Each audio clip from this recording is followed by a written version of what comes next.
এই জুলাই গণ অভ্যুত্থান বাংলাদেশের জনগণের একটা কমন আকাঙ্ক্ষা ছিল গণতন্ত্র,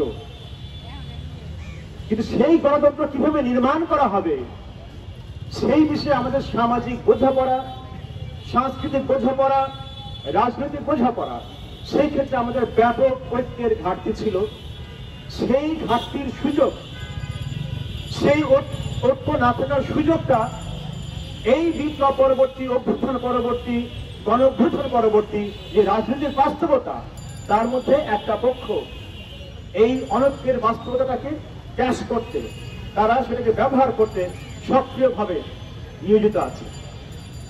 এবং সেই অংশের সঙ্গে আমরা দুর্ভাগ্যের সঙ্গে লক্ষ্য করতেছি সরকার সেই সব ব্যবহারকে নানাভাবে আশ্রয় প্রশ্রয় দিচ্ছেন।